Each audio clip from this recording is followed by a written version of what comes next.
Il rêvait de la place Beauvau, mais ce 3 avril 2014, le voilà ministre du Travail, successeur de Michel Sapin. François Rebsamen affiche alors de belles ambitions en se rendant le lendemain à l'Élysée, à son premier conseil des ministres. Le ministère du Travail, c'est toute l'histoire de la gauche qu'il y a derrière. Et si enfin la gauche pouvait être au rendez-vous avec l'économie et les travailleurs, les deux en même temps, eh bien, ça serait... voilà, je pensais que je pouvais peut-être apporter un petit quelque chose, on va dire.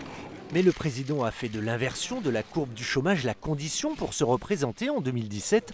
Le ministre du Travail est donc forcément très exposé, même si lui refuse de commenter les chiffres mensuels du chômage. Mais ce refus ne cache guère la réalité.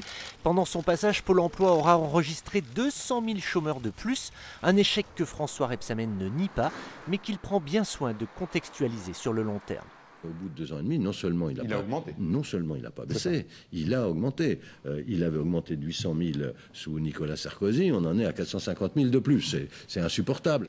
Au ministère, François Rebsamen a également géré le pacte de stabilité, à propos duquel il ne cesse de réclamer des résultats auprès du patronat en échange des 40 milliards d'aides publiques sur 3 ans, résultats qui restent encore à démontrer. Et son passage a aussi été marqué par des couacs, des déclarations jugées maladroites, sur sa vision libérale de l'économie, l'allongement de la durée de cotisation des retraites ou encore sur le contrôle des chômeurs. J'ai demandé à ce qu'il y ait des contrôles qui soient faits, c'est normal. Il y a toujours eu des contrôles pour les gens qui cherchent un emploi, pour prouver qu'ils cherchent un emploi. François Rebsamen laisse aussi son nom à une loi, la loi sur le dialogue social, promulguée cet été.